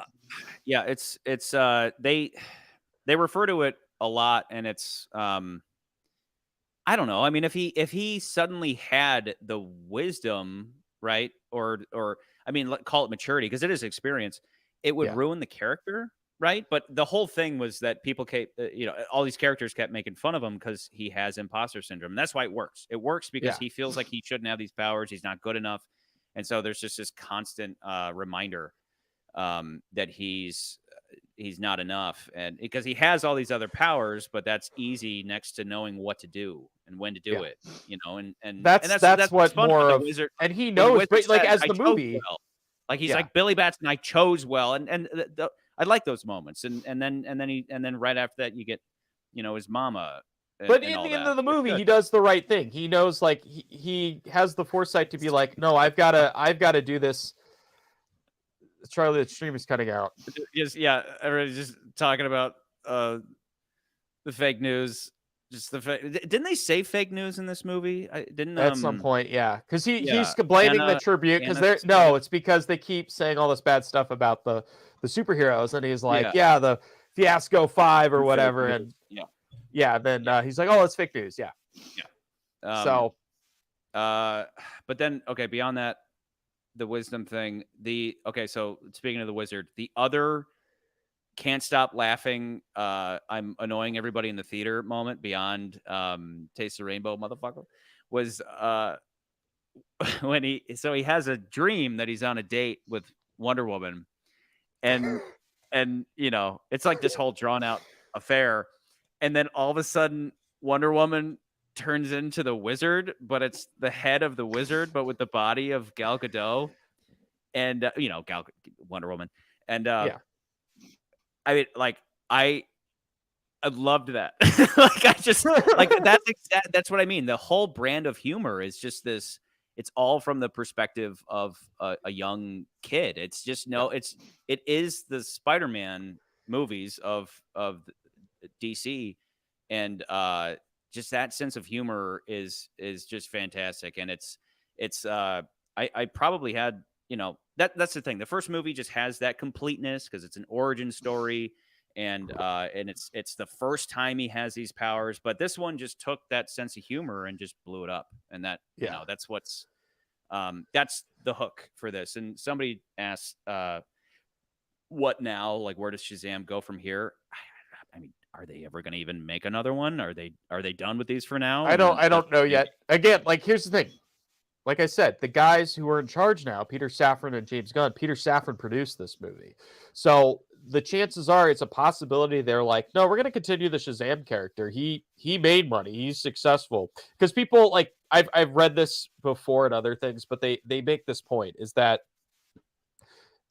comic book fans will say, "Oh, well, this doesn't work. This. Why did they bring Henry Cavill back?" And like people forget, they're movies. They still follow the rules of like, if it's a good movie, it makes money. They're gonna probably make a sequel to it. This again, movie, Scream and yeah. The question is though, is this Cocaine Bear, movie gonna make enough Plane, money? Yeah, obviously Ant-Man, Scream, Megan, Megan's gonna make a sequel. Missing's gonna get a Creed. sequel. Yeah, You know, like they half still the follow movie that franchise, rule. they're all gonna The do question that. really is this movie going to make enough money? And there's some concern that it won't. And I think some of that is because of the negative press that the whole DC reboot has discussed. Because why would I go to a movie if I know that they're not going to make any more of these movies? You know, like it's just Remember a that's why weird, Secret because Service it's that, didn't yeah. do well. It was like, well, even George Lazenby is saying he's not going to come back. It's like So it's then over. it's like, well, they're not making more, you know? Yeah. So I do worry that it's not going to do well at the box office. I do think this is a good movie, but this isn't about the box office. This is about how well the movie was. And I'm telling you, you should go see this movie if you want to have a good time at the movie theater. Now remember, McCurdy, your opinion is irrelevant because Box office. box office. Oh, right? okay. That's all that matters. Got it. When it comes to a movie being good or not. For some reason, we kept getting that exact word, irrelevant. Yeah. Your opinion on Scream is irrelevant because box office, which Well, your opinion on the movies is too relevant because you're like, no one cares. Like no one cares. Like everyone has. It's like the old saying. Everyone opinions are like assholes. Everyone has one. Like Yeah. The point is like, what are you doing with that opinion? The point is, with us, we're discussing the movies in great detail as far as like the behind the scenes and like why we believe that these things work and why they don't work. It's a whole different Can story. you hear an opinion and then can you beat it down? That's what this whole show is about. This is a debate show. And if your response to an opinion is that's wrong, you go, okay, I'm listening. Why? Yeah. Why is it wrong? Because everybody else thinks so. Okay, groupthink. That's not going to work here. Box office. Okay, box office is just a good marketing campaign can defeat the box office. What else you got? You know, and so yeah, that's one of the things where this one maybe isn't the maybe this one does deserve to keep going, this series, but Yeah. you know, you have all these other problems going on with DC. It's just we'll have to wait and see. I think really if the new Superman movie is a huge success, and I think we might see a little bit more like the new DC stuff becomes more and more successful, we will see this movie potentially come back. I think they're just holding their cards to see like the coming futures because again, like I said, this year is going to be weird because they're going to have 4 projects that are all coming out. They're all DC movies that are all coming out the same like this year, and then it will have a little bit of break from DC for a little bit, and then we'll start hearing about what's coming up next for DC. So it'll be a little bit of time before something happens. People don't appreciate standalone comic book movies anymore. They want to connect to universes movies, which is a shame. Logan was a standalone and quite good. I agree and I disagree. I think there's fun things that you can do with universe movies, but I do think you have to have good standalone movies. The movies themselves have to stand on their own to be really good. And then when you do connected universe stuff, I think it works better if you do really good movies and then you have a movie where we bring everybody into another movie. I think that is fun. But like I think what we get bogged down to it, and now we're seeing that with the MCU now, is movies are now not becoming their standalone movies. Now they're sequels to multiple movies, like we talked about earlier. This what was it? We saw Ant-Man and the Wasp: Quantumania. I had to explain a bunch of movies to understand what the hell is going on in this movie. Ant-Man lost out on that. They sacrificed Ant-Man for the sake of Kang, and they didn't need to do that. They could have just done an Ant-Man movie where Kang's the bad guy, and then maybe explain that stuff later. Like again, in everything I talked about in that episode, it would have been better if he was just the bad guy, and then all the stuff that we spent forever talking about was maybe sprinkled in down the road. As opposed, because instead what you had was you didn't really have an Ant-Man movie. You just had a movie that happened to have sequel. It's a sequel. It's another episode of the Marvel Cinematic Universe is how I've been putting it since Civil War. I feel like since Civil War, these movies haven't become their own thing. They're now like just sequels to an ongoing TV series. DC, on the other hand, is at least got a good grasp of like, we're going to try to structure this like a TV show, but now we can be like, oh, we're going to just start really good movies. And from what Gunn's saying is he's like, I'm going to write really good scripts. Like we're going to start with really good stories. And that's how we're going to go about this. We're not going to just shelve out crap. We're going to like write really good scripts. And I think this is kind of one of the starts of those. Like this is a really well written story. It's very specific. The only thing connecting that you kind of need to know besides the end credit stuff is like Wonder Woman's dad is Zeus, which is like such a, like, I could explain it very quick and you kind of get it, but you don't really need to understand it that well. You're like, she has powers. I get it. But that's it. Like, it's not, I don't necessarily need to see Wonder Woman to understand this movie. So, and then where it doesn't work all that well is that you, again, because they're following Marvel and it's only natural. Like I appreciate the mid credit and the end credit. I like that. I like that they structure stuff like that. I love just random movies that put something at the end after the credits. Like nothing having to do with Marvel, just any, Goodfellas. I just throwing it out as an example. I that doesn't have anything at the end. But if a movie like just as random as Goodfellas just has something after the credits, I always think that's fun. That's something that I check for every time I watch a movie. For them to do that and then to use it, to utilize that space, I think is great. With this, they wasted it on like the whatever. Again, who you already told us who those people are, and I'm like, if you want, you need to watch Peacemaker. If you want to watch a good superhero show, go watch Peacemaker. You'll like it. But that should have been occupied. It wasn't even a good scene anyway. It should have that space, right? Yeah. That should have been reserved for a final something with the kids or whatever. Like, it should have been specific to Shazam. We didn't need to see him get recruited into whatever that organization is, because it wasn't really a big deal anyway. It was just like, hey, you want in? Yeah, okay, done. As opposed to doing one last fun thing with the kids in the lair or something, Yeah.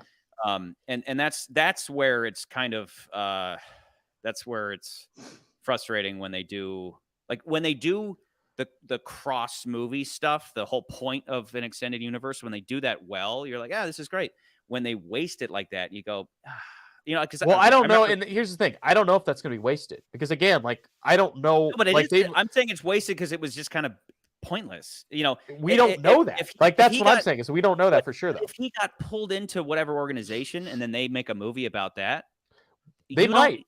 They might do that. But my point is, you didn't need that scene at all. Even if that happens later, yeah, we didn't need to see that scene. If he's in that organization, we would just understand that they recruited him. But it wasn't an entertaining scene. It wasn't fun. It wasn't funny. And it would have been better used just something specific to Shazam. Instead, it's like, hey, do you want? Whereas when they did that with when the MCU did that with recruiting Iron Man, that was like introducing the whole idea of an extended universe. Sure.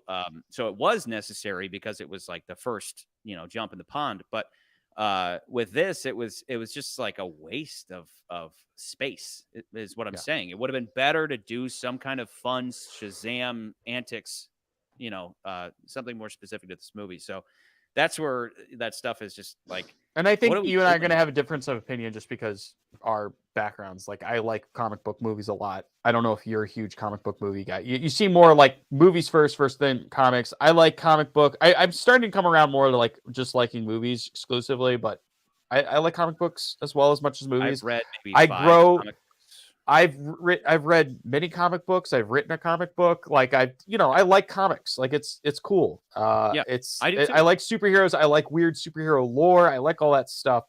Yeah. And I like seeing it in movies. I just do think we're starting to see, especially with this last round of MCU movies specifically, not just DCU, but MCU, that we're seeing kind of like a really bad drag in the whole formula, and we're starting to see cracks in it. And I feel like this is the opportune time where DC is going to try to start just making really good movies.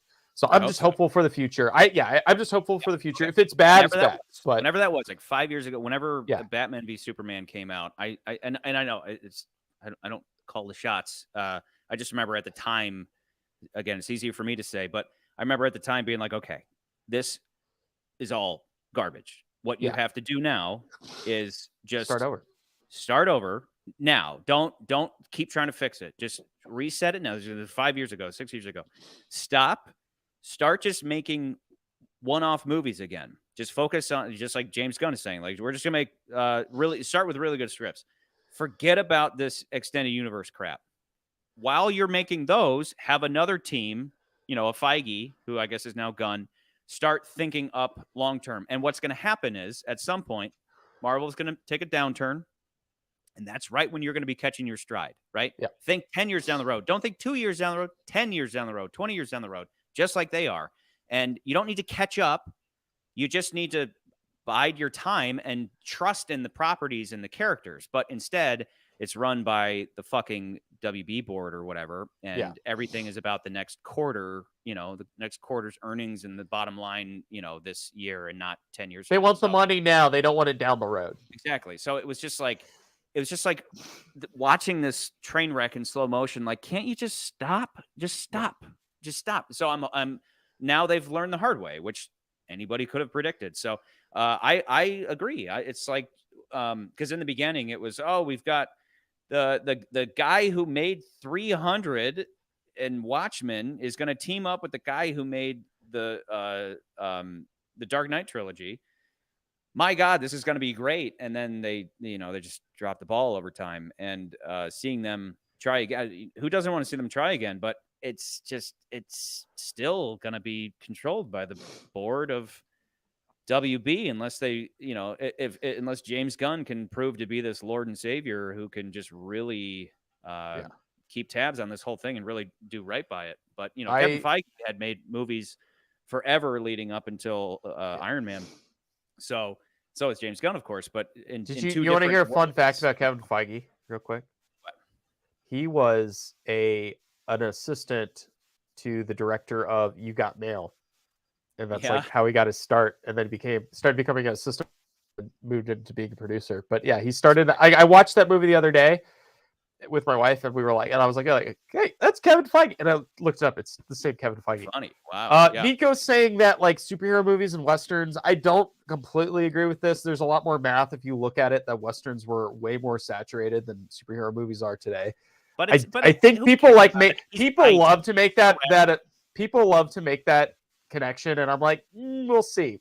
We But always it's keep like saying that with that, but it anything. hasn't happened. It is like that with anything. Anything And then that's a big again, western, yeah, but so yeah, he's not wrong. It's like the biggest thing, and then it starts to, and we all know the story. Yeah. There's so many iterations that it then, just like Bond, there's so many spy movies that then somebody starts to parody it, and then nothing is fresh anymore. And so there are definitely movie like the starts to trends. reflect the Yeah, parody. It all starts to but I run feel together. like with superhero movies have been going on and on for all the way back to the 70s, and they haven't really stopped. I mean, there was like lull periods and stuff, but they kept going. Same with westerns, but like the saturation, I guess, is what people are talking about. But even the saturation in westerns is not the same as what would, if you actually lived during the times and knew how many westerns were coming out every single day, and plus TV shows, it was much different than today. I think when you look at comparisons. So, do you want to start? Do you want to start wrapping this up? I don't know where you're at. If you had any more stuff you wanted to talk about. I agree that for me, the highest I was going to go was 3, just because this movie is complete. Even again, not perfect. There might be a really good 3-hour cut out there that kind of covers everything, but that didn't mean that the third act. Well, okay, I do. I have to say this. Okay. Everything I have ever said about Halle Berry, same applies. Copy paste for Lucy Liu. She fine, mommy, but my God, was she terrible in this movie? like I maybe halfway through she started to be like, okay, she's fine. But the first half, I was doing a lot of like Halle Berry reactions where I was just going, oh, because, and thank God Helen Mirren's right there to like every time I was going, oh my God, Helen Mirren would just suddenly just become like Shakespearean. I was like, thank God for you. Thank God for you. Now you will die. Like, thankfully, Lucy Liu was the bad one who got, like killed in the end. So at least it was like, had their roles been switched, it would have been just like, oh my goodness. But there was, I think there's a line in the trailer that I was like, wait, what? Like I had a little bit of a Chucky Rance reaction, and I was like, hold on. I will say this about Lucy Liu though. Like, I had a T-shirt that says "Body by Crafty," which I guess is a Florida joke for a couple, or LA joke, because you're getting fat from eating craft services. Yeah. And she saw that I wore that shirt, and she laughed. She thght that was funny. She actually I walked by me, and she's like, sure she's a "That's fantastic funny. person." Yeah, Again, no, I have nothing wrong to say about her. I'm sure she's like, okay, I don't remember where I heard this. Maybe this is a common thing. I have no idea, but I remember the story, wherever the hell it comes from, of Charlie's Angels, right? She was one of the Charlie's Angels in the the revival years, like 20 years ago, and there's a story about her and Bill Murray. The classic Bill Murray story, where he says, "I know why you're here, Drew Barrymore. I know why you're here, Cameron Diaz, but why the fuck are you here? You're terrible," to Lucy Liu, and apparently she punched him or something. And like, just like Halle Berry, maybe she's not terrible in absolutely everything she's in across the board, but in this, like specifically in this movie, it was rough. I think she was just horribly miscast. I don't think she should be playing, like a Greek goddess, whereas Helen Mirren is born to play a role like that. Yeah. She's Shakespearean. She's like the female Patrick Stewart, So yeah, I would make that. That's a good analogy. Yeah. So it's like, again, Lucy Liu, I'm sure you're a beautiful person and mommy, but all the same, I'll Beyonce and Lucy Liu's. Get on the floor. Hey, Anyway, she's in a song. In the song lyrics. yeah. You Which know means what? your opinion. You know what, Charlie? That means your opinion doesn't matter. Andre Ice Cold 3000 likes her. Okay, so that means she can do no wrong. Yeah, But no, she's. I think she's good in Bill. I think she's good in Kill Bill. I think she's actually pretty good in Kill Bill. I mean, Kill Bill is top notch. So I don't like she was cast well in Kill Bill, but in this she should not have been in this role. You know, I think she has a very like Halle Berry can do. There's a little bit of that. There's a little bit of like playing like over. Well, yeah, there's a little bit of like you have to that harness kind of that Drax energy from Guardians of the Galaxy where you take everything you have no sense of humor and you take everything really seriously. Yeah. And that's the kind of character I think she's trying to play. But it doesn't not come across that way. My fix. She should have not had any lines. She should have had 0 lines except for when she goes up to somebody and she starts, because what she would do is she has the power of chaos, so she would go up to people and she would just and then they would suddenly just start killing themselves or killing other people or whatever. And I'm sure that's not practical because at a certain point she does need to say something, I guess. Yeah. But she should never have said anything. Like there's she should have just one. I think all of her lines. I think for me there was one moment. There was like maybe one line when she's riding that dragon that I felt that way, but for most of the movie I did not feel that way. So I to an extent I kind of agree with you, but like I was pulling most my hair of the movie out. I didn't think it was the worst. I just kept going, oh, like I kept like making noises, you know, in the if I wasn't laughing my ass off at certain jokes, I was just going, oh, you know. Yeah. And then you know, I'm like, but it's just a comic book movie. But then Helen Mirren would walk in, I'd be like, see, even in a comic book movie, she could like Helen Mirren does not belong in this movie. She's too good for this movie. And so but she doesn't but she's here for that paycheck and she's gonna bring her all. She classed the joint up, you know. Just like Lucy Liu's flying by on a dragon and Helen Mirren like just has to just lay on the floor and she's still killing it. She's stealing the scene. Lucy Liu is flying on a fire-breathing blue dragon that runs off of made out of wood. Helen Mirren is laying there dying, stealing the scene from her. So that says enough. That says enough. Sure. That shows nothing personal, Lucy. You're beautiful, mommy. Anyway, next week, John fucking Wick, people. So next week's John Wick.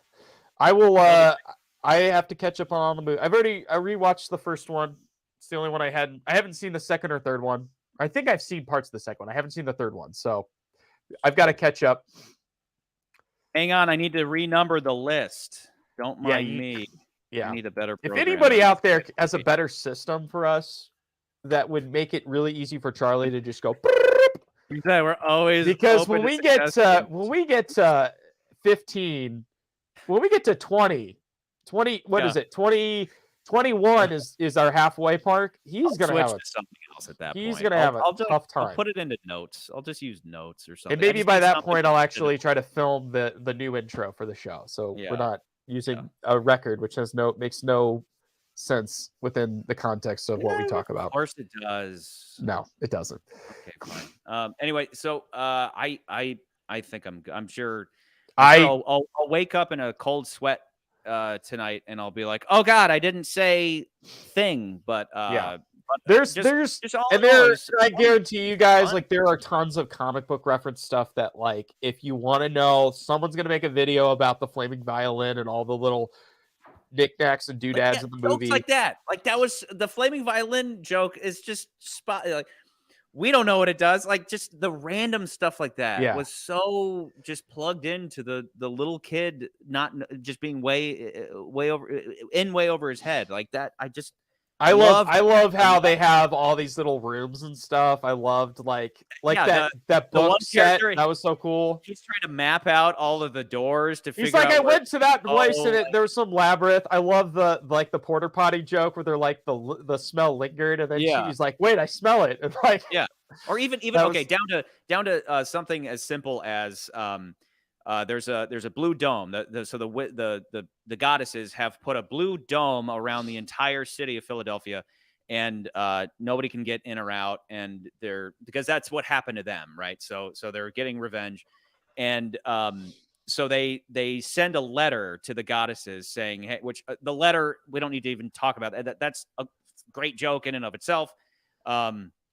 Lucy Liu horribly delivers the line of "What is this Gatorade?" You know, like just whatever, whatever. But fast forward, and he's sitting at a cheesesteak place, and he's just sitting there. Billy is as Shazam. He's just sitting there, and this guy walks up. He's like, "Yo, Shazam, you gonna do something about this blue thing?" And he's like, "I'm working on it, man." He's like, "Looks like you're just getting a sandwich," and he's like, "No, the sandwich. Like, there's a reason I'm getting this sandwich." And the guy's like, whatever. And he walks off. And then Helen Mirren is just is sitting there. And the whole thing is that they're having a little parlay, right? Where like they're sitting down to a cheesesteak to talk terms and to maybe find peace. And but the idea, again, it's the way a kid works is like, I'll buy her a sandwich and we'll sit down and talk, you know, like the obvious joke there being, to spell it out, is like, you know, no legitimate superhero would do that. But that's what's so fun about this, is that it's just a high school kid. He's like, I'll just buy this goddess a cheesesteak, you know, like that. And that whole pervades the whole both movies, right? And that's and again, without reiterating the whole point on Scream, it's like this movie nailed its essence again, and it upped the stakes, right? It just like bigger movie, not as complete as the first one, but just as fun and funny, and also has a little girl yelling out, "Taste the rainbow, motherfucker!" As best thing ever. Like it's just that worked so well for me. So Yeah, I loved it. Yeah. I'm glad you worked on it. It was a good movie. Fun to watch. I'm glad. I'm grateful I got to work on it. It was good. Yeah. Warner Brothers, don't sue me or send me assistance, please. Do you have anything else? We talked about from like behind the scenes, or just anything that I thought about. There was one thing that I thought about that I was like, I'm surprised you never said anything about, was after that Helen Mirren scene, there's some fights and then they capture her. And then they're like, it was too easy to capture her. She wanted to be captured, which has become like a little bit of a trope in a lot of blockbusters with the Dark Knight. People say, "Oh, you're just copying Dark Knight." Like Dark Knight Skyfall. Didn't invent that trope. Which not part of that trope. Yeah, they did that. I think, but the thing is, I think it still works in this movie because she does put up a fight with them. So either way, like she wins the fight. But if she doesn't, she still gets the seat of Atlas, is what the villain's ultimate goal is. So like it works. I think. I don't think it ruins the movie. Anybody who just Dark Knight didn't invent that trope. It didn't. That's just it used it beautifully. Maybe it hadn't been used in a while, but like that doesn't mean that only Dark Knight is allowed to use it. They used it here, and it makes sense because if the whole story is that they're all a bunch of more or less inexperienced children, then they're like, yeah, we did it. But anybody with any kind of wisdom or experience would be like, that was a little too easy. And also, if we just put this goddess in a cage, she's gonna find a way to get out. We should at least post someone to watch her. But it works because they're just a bunch of kids who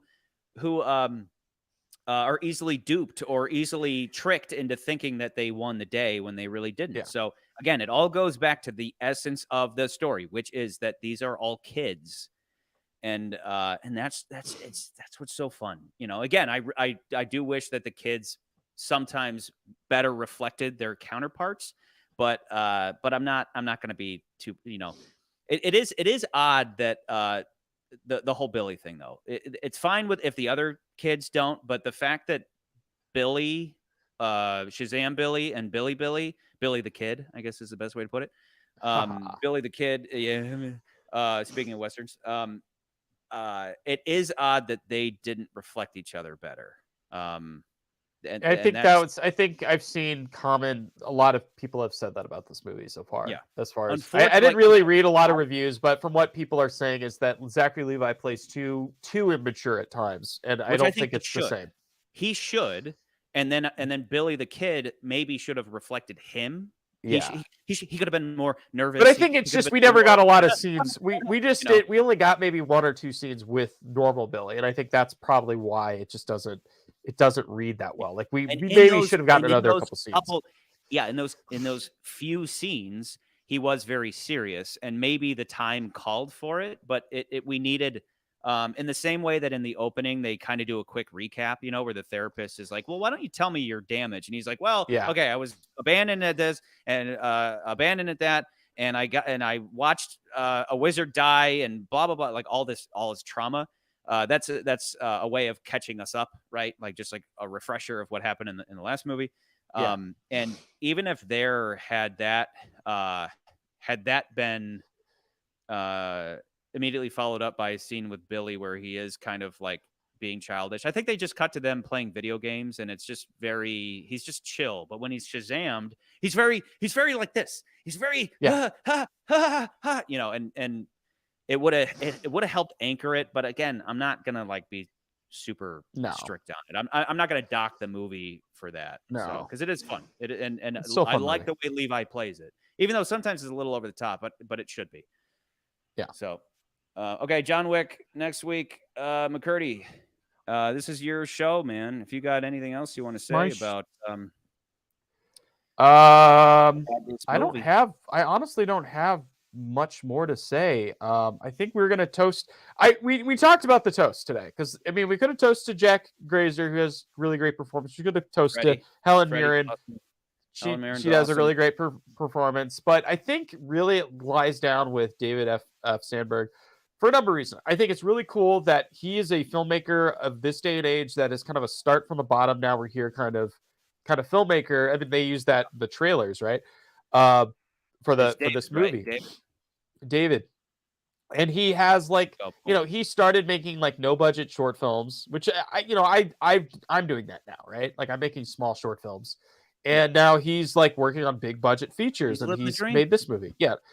And he brings like a sense of humor to these movies. And yeah, I know there's a screenwriter and they write a lot of this stuff, but like to capture and make sure you get the right beats and everything in that, like he really captures all of that in this movie. And I think he just does a really great job of like honing in that kid humor with the seriousness and how they combat each other. And it just does such a great job. And I think it's just really cool that, I just think he seems like a really nice guy. When I met him, he was really cool. I think it's also really cool that he has his own YouTube channel where he's just like talks about making movies and talks about like his own, hey, this is what I did on Shazam 1, or like you could go to his channel now, like after you watch this video, check out some of his stuff on Pony Smasher on YouTube. He has a lot of really cool videos about just making movies. I don't know if Nans is messing with us, but Nans, this is the director. Yeah. David F. Sandberg. Pay attention. God, when he's not here. Nans doesn't care. Nans. Yeah, man. Oh. But yeah, you need to check. I think you should check more stuff about him. I haven't seen Annabelle Creations or Lights Out, but I'm probably due to watch both of those movies. Yeah. But we'll see what he comes up with next. If he's not doing a Shazam 3, he might be doing something else, and I'm there for it. Yeah, he's got some good cred now. Yeah. He hasn't made again. I haven't seen Lights Out or Annabelle Creation, but from everything I've heard, it's first thing you want to assume is that Annabelle Creation is going to be terrible, but goodbye horses. But from everything I've heard, it's like no, it's actually good.